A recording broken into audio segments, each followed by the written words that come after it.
Welcome to Anatomy and Physiology. I'm Dr. Ian Brauner and the Science Department Chair here at St. James. I'm completing my fourth year here at St. James, but many years of teaching that actually started with my teaching first year anatomy to medical students at LSU Medical School, where I was also working on getting my PhD in cell biology. It's a long story how I ended up here at St. James, but I'm very happy to be here and excited to tell you about the course that we have here. Before I get into the content, I will just get rid of talking about the grades, and really it's pretty simple. 80% of the grades are tests and quizzes, and 20% are class participation, homework, and whatnot. Generally speaking, unless it's an extreme situation, down, I really like for the homework and class participation to take a kid from a B to a B plus or a B plus to an A minus. And that's really what it's there for, to give that kid who's really putting in that extra work a little bit of a reward for that extra effort. But it's not really intended to dramatically affect a student's grade one way or the other. Because like I was saying, most of our grade is going to be on what the student can demonstrate on tests and other graded assessments. So contact me. The best way for parents to contact me is really through email. You can contact me through Blackbaud. I'm likely to get back to you faster, though, through email, since I'll get a notification more quickly when I get an email. Students obviously can also contact me through email, but students have, I think, found it pretty effective to get in touch with me through chat messaging, or especially if a student wants to go over material, especially speaking to our students who are doing distance learning, to review material. I'm happy to do that. I'm happy to do that at times that are convenient, especially for those students who are in different time zones. But the one thing I've really been emphasizing to the students is that I really cannot emphasize enough that I want them to come to me and ask me questions if they have questions about stuff. The only time I will give a student a hard time is if they didn't ask me before a quiz or test when they didn't understand something. I'm more than happy to help them beforehand. And in fact, I want them to. And so that point cannot be emphasized enough. And this is especially true right now because of the nature of distance learning. A lot of our tests are take-home, open book, but they're still challenging because the kinds of questions that I'm asking are not stuff that you can Google directly. They're not stuff that you can necessarily get directly out of the book, or if it is stuff that you have to get out of the book, you have to actually read the book to get it. And so it's not something you can just like look it up in the index. Like you actually have to read the chapter and actually read the paragraph, and actually discern the information in order to come up with the answer. It's not fill in the blank or give me a definition of this. It's stuff that you actually have to think. And so so far, I mean, students are doing well, but I think they're finding it challenging and appropriately challenging. And I hope in some ways also they're learning. I mean, to be completely honest, I don't really necessarily even pedagogically have a problem with a student looking something up. And if that means they then understand it, at the end of the day, that's what I really care about. I want these kids to really understand the anatomy. And because one of the things, and this is getting into the areas of study, one of the things I said to the students on the first day, and I think this point cannot be underemphasized, is my goal for this course is really to be one of the most useful courses they ever take, because ultimately it's a class about themselves. And much, if not almost all we're talking about is going to be things that they're going to have to deal with either directly with their own health or health of people they care about. And that isn't even including the people who want to go on to be physicians.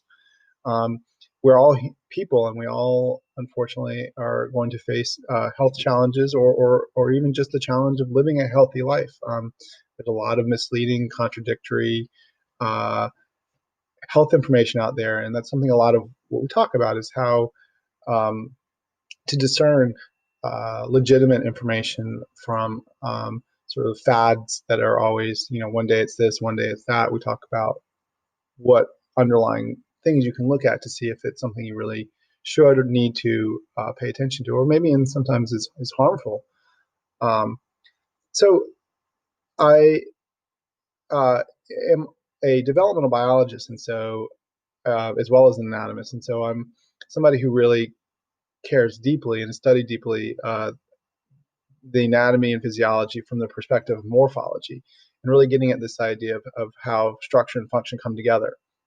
And so I liken anatomy and physiology to like the facts and the what's and the how, and morphology really gets at the why. So, for example, a lot of what we're going to talk about is why certain muscles are the way they are. Or, for example, when we're learning muscles, I very often am not going to just ask them to identify a muscle. They have to tell me why that muscle acts the way it does by knowing its attachment and mechanical advantage and direction of striations. You can just look at a muscle and pretty much know what it's going to do. Um, so again, I'm really asking for understanding, not memorization. Um, and getting also with this idea, we're also going to understand why we are the way we are. So this quote really gets at, if we really want to understand why we have the body structure and quite frankly limitations of our body that we do have, both good and bad, you have to understand where we came from and how we got here. And so, like any science, you need something to compare to. And comparative anatomy then enables us and gives us a window into different body structures that are both similar and different. And by understanding why they're both similar and different, we gain a deeper understanding of our own anatomy and physiology. Um, for example, we all have an inner fish. And what this means is if you really want to understand how the brain is wired, it's fundamental to understand that our brain is actually just a rewired fish brain. Um, and so there's a lot of weird things about our brain. Like, for example, when I used to teach medical school, there was a recurrent laryngeal nerve, which is this one nerve that comes from the facial nerve. And as its name implies, most of the facial nerves innervate our face. And there's this one nerve that does 180 degrees into our ear, which makes absolutely no sense and used to drive the medical students absolutely bonkers because it was hard to memorize something like that. But if you understand the evolutionary history of it, it actually completely makes sense because getting back to this, uh, the jaw used to be part of the inner ear used to be part of the jaw, and that nerve followed with the jaw. So, uh, just like we have an inner fish, we also have an inner fly, and this is getting into more of the molecular understanding of our relationship and how mutations and evolution uh, led to uh, understanding our body plan and how we can um, understand the genetics of our body plan, and we'll talk about that. Um, and what this is basically getting at, things that are evolutionary as distant as a fly and a human actually share a lot of the fundamental gene patterning that then determines our overall body patterning because we share a common ancestor that had these Hox genes. They're not exactly the same, but they're the same in their general pattern, which is fascinating.